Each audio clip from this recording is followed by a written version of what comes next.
Hi, I'm Lillian, and I have the creepiest story to tell you. But before that, please like and subscribe. I was taken in by my grandma when I was 8 years old. She told the best stories and baked fresh chocolate chip cookies every day, and life was swell. Until she fell down some stairs and broke her hip. So, I was sent to live with my rich uncle. He was a businessman, and with him, I was having a pretty good time. But soon after, Uncle's business started having problems. He went bankrupt and then lost his house. So, I was packed off to my aunt's place. Aunt was cool, and she even had a dog who was adorable. The three of us had fun. Well, until the dog ate something and fell really sick. He didn't survive. Aunt ran away to India to heal her heart, and I ran out of relatives and ended up in an orphanage. It wasn't so bad there, and I even made some friends. But then they all got adopted, and I was the only one left behind. Don't be disheartened, Lily. I'm sure there's a perfectly good family waiting for you out there. With my luck, I really doubt it. I was convinced that I was just an unlucky person who was destined to be alone. And as time passed, so did my hope of ever finding a family. But then, a week after my 17th birthday, something unexpected happened. The warden called me into her office and told me that a family wanted to adopt me, and I had to leave for their place the same night. I found it strange because the family hadn't even met me, but the warden said they'd gone through my file and made their decision. As I packed my things to leave,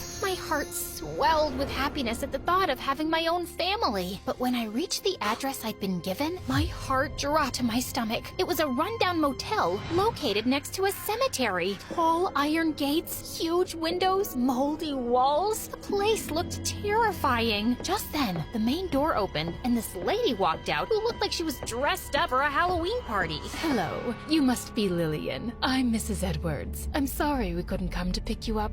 My husband and I had a little emergency. That's okay. It wasn't... Shh. Do you smell that?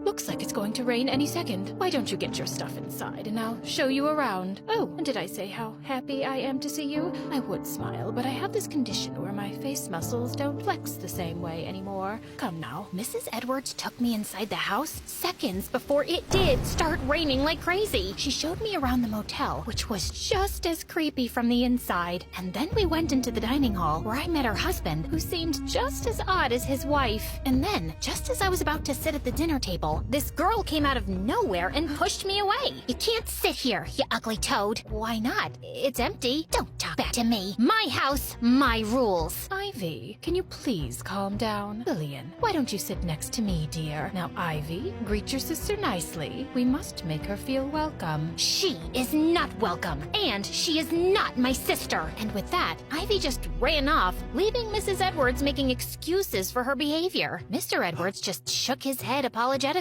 He clearly didn't talk much. After dinner, she showed me to my room, which was facing the freaking cemetery. I was so creeped out, I couldn't sleep at all. Finally, I got up to get some water from the kitchen, but I found Ivy and her parents there and stopped short to listen. What's the matter with you? Lillian must have felt so bad and unwelcome. And how do you think I feel about this stranger living in my house? We thought it would be nice for you to have some company. I told you 100 times, I don't need company. I just want her gone. I crept away before anyone saw me. Great, I was unwanted already. Just my stupid luck. The next morning, I was pretty much prepared to head back to the orphanage, but instead, Mrs. Edwards told me she was enrolling me in Ivy's school. I thought I'd use this chance to bond with her, but she was cold as ice. Even in school, I noticed that she hardly spoke to anyone and just kept to herself. Thankfully, the other kids in my class were nicer, especially this one boy, Ben. We sat next to each other in class and even ended up having lunch together. I was just telling him how I'd gotten adopted by the Edwards, and he almost spat out his food. You're living with those whack jobs? The Edwards owned all the town's major motels, but then guests started vanishing mysteriously. Their motels closed, and they left town for a couple of years and just recently came back. Rumor has it that Mrs. Edwards practiced witchcraft and sacrificed those missing guests for some ritual. That sounds completely ridiculous, and Mrs. Edwards seems like a perfectly nice woman. Maybe they're just rumors, but it's not hard to see that the Edwards are an odd bunch. Just be careful. I couldn't deny the facts. They were rather odd. For starters, I had no idea what Mr. Edwards did, and he never seemed to leave the house. Mrs. Edwards only went out at night for groceries or errands. When I asked her why, she made some excuse about hating crowds, and I figured that she wanted to avoid people since the Edwards weren't exactly well-liked in town. I wondered why they'd even moved back here. And there was that one room in the west wing of the motel that always had a huge padlock on it. One time, Mrs. Edwards caught me looking at it curiously, and she told me it was strictly out of bounds. It was clear from her face that questions weren't welcome, so I shut my mouth.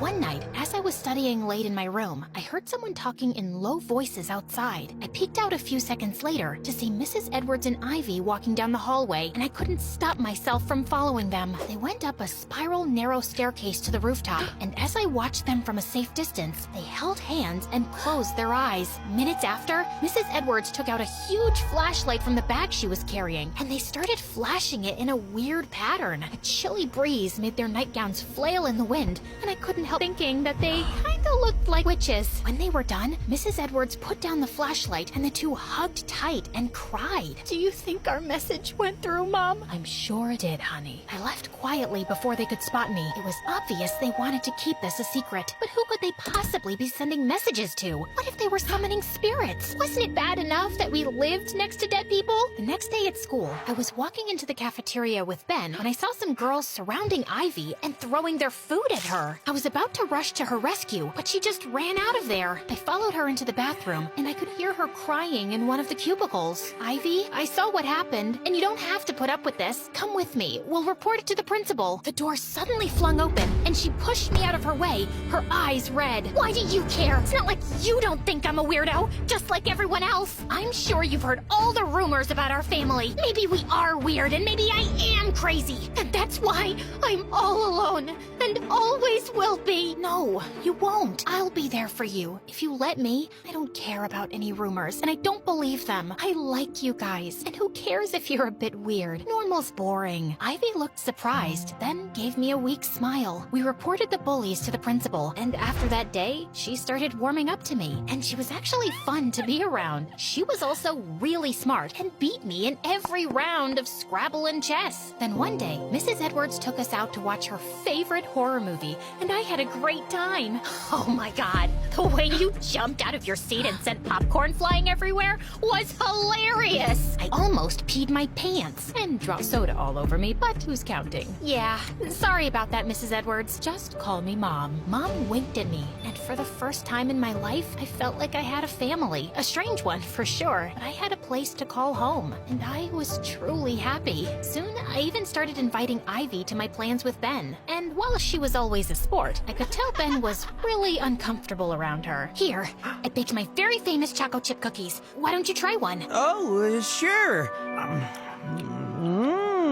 This is so nice. I'm gonna go and enjoy this outside while watching the flowers. Ben picked up his plate and ran off. I followed him to see him spit out the cookie in his mouth and throw the rest of it in the trash can. Why did you just do that? What if they're poisoned or have a curse on them? Seriously? I'm sure she wants to turn me into a toad. She keeps looking at me like she's about to break into a spell. You sound so absurd right now. I live with her, Ben, and she's not a witch. I know she's unusual, but can you just give her a chance? Ben was reluctant, but he ended up inviting Ivy for his birthday. The entire class was there, and we were having a great time, till we heard someone screaming. My diamond necklace! It's gone! Has anyone seen it? She kept searching the ground frantically before she spotted Ivy. You stole it, didn't you? What? How would I don't know what trick or spell you used. I just know it's you. Let her go. She didn't steal anything. I was with her the whole time. Ben, tell her. But Ben just stood silently like a rock. Ugh, you're so spineless. We are leaving this party. Lillian, wait! No, Ben, I know you don't like Ivy, but this is way too insulting. I grabbed Ivy's hand and we left. As soon as we got home, Ivy ran off to her room crying, and I decided to give her some space. But later that night, I went to check up on her and found her bed empty. I looked all over and then came to the corridor with the padlocked room, but tonight it wasn't locked. Feeling really curious, I crept up to it and gently pushed the door open to see a a very girly room in great condition, with Ivy sitting on a bed and a heap of things next to her. Phone, jewelry, watches. Ivy, what's all this? Ivy looked up at me furiously and started stuffing them all into a bag. You have no business being here. Get out! Not till you explain why you have a stash of things that clearly don't belong to you. A bunch of kids and teachers have been reporting things going missing from their lockers. You took them? Shut up and go away. I just offended you and walked out of a party because someone accused you of theft. Why would you do something so awful? You don't really know me or anything about my life, so don't judge me. And I said, get out! With that, she jumped on me. Mr. and Mrs. Edward came running at the noise and pulled her away. When I told them about the stolen things,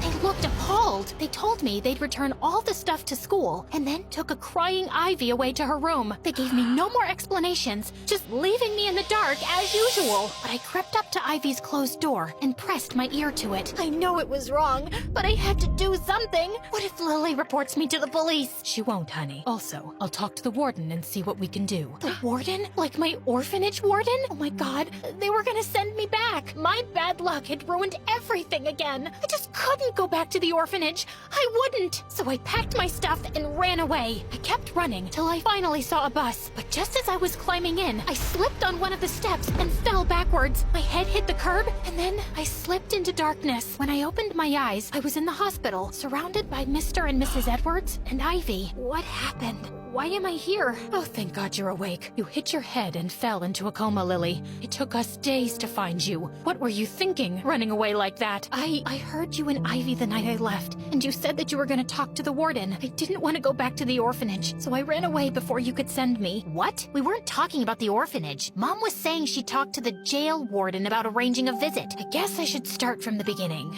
And it turned out that Ivy had a sister named Mila, Who was 8 years older and currently in jail. Mila got mixed up with a terrible crowd in college, and she was eventually arrested in a really big bank robbery. She was sentenced to 10 years imprisonment in another city, and we moved here to be close to her. But recently, she was transferred to a jail here, right across from the cemetery. So we moved back. And the rumors about the guests disappearing? Just our competitors' tricks to give us a bad reputation. And those stolen things? I stole them because I wanted to save up to get some really good lawyers for Mila who could maybe get her out early. With business going badly, Mom and Dad didn't have any money. Also, some time ago, I saw you two on the rooftop flashing some lights. We were sending Mila a birthday message using Morse code. She can see the lights from her prison window. Why didn't any of you tell me all this? I just hadn't felt ready to share it. I was getting there, though. You're the first person I've gotten close to since Mila. And even though I stole that stuff from school, I swear I didn't steal that girl's diamond necklace at the party. We should have been honest with you, Lily, but we get judged a lot already, and I understand if you don't want to live with us anymore. We can help you look for a better family. No, I'm not going anywhere. I like my weird, secretive family, as long as I'm in on all the secrets too. Deal.